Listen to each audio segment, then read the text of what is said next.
I always thought I knew my father. He was strict, quiet, a man who lived by rules and silence.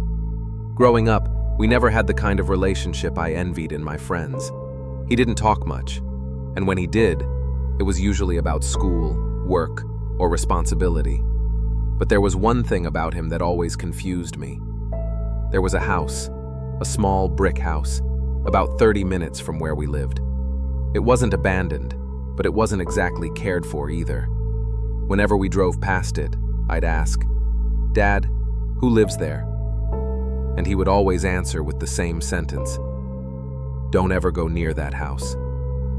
As a child, I thought it was haunted, or maybe dangerous. As I got older, I asked fewer questions, but I never forgot the look in his eyes whenever that house came up. When my father passed away last year, I was the one responsible for handling his estate. It was exhausting. Bank accounts, papers, debts, and properties.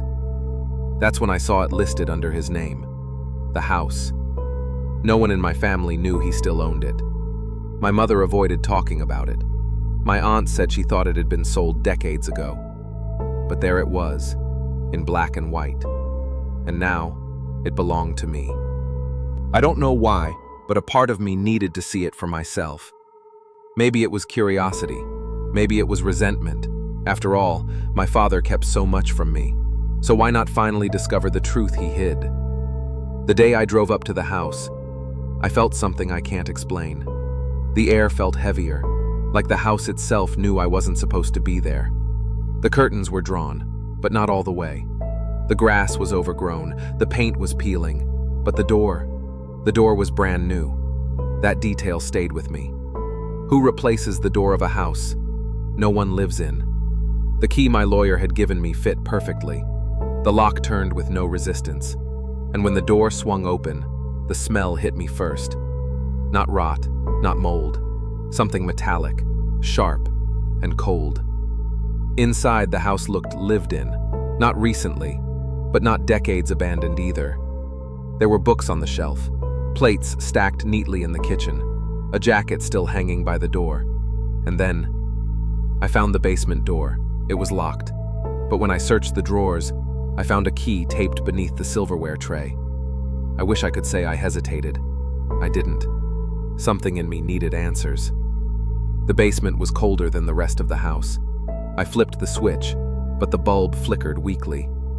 Step by step, the air grew heavier, and when I reached the bottom, there were boxes, dozens of them, each labeled with a year: 1995, 1998, 2001. I opened the first one. Inside were photographs, dozens, maybe hundreds, all of children, none I recognized. Some looked candid, kids on swings, kids walking home from school, kids playing in backyards. The second box was worse. It wasn't just photos, it was objects. A toy car, a small shoe, a broken bracelet. I wanted to believe my father had simply collected strange things, that maybe he was keeping some kind of record, for a reason I didn't understand. But then, I found the files. Folders filled with names, dates, newspaper clippings, missing children, every single one, and every date lined up, with the years on the boxes. My chest tightened. My father couldn't have been involved. He was cold, strict, but he wasn't a monster. He couldn't have been. And then, at the very bottom of the stack, I found one final box. It wasn't labeled, just sealed with heavy tape. When I ripped it open, my entire body froze. Inside was a videotape. On the front, written in black marker, was a single word: you. I didn't even remember driving home that night. My hands shook so badly I nearly crashed, twice. The tape sat in my passenger seat, burning into my mind. It took me days before I could bring myself to watch it.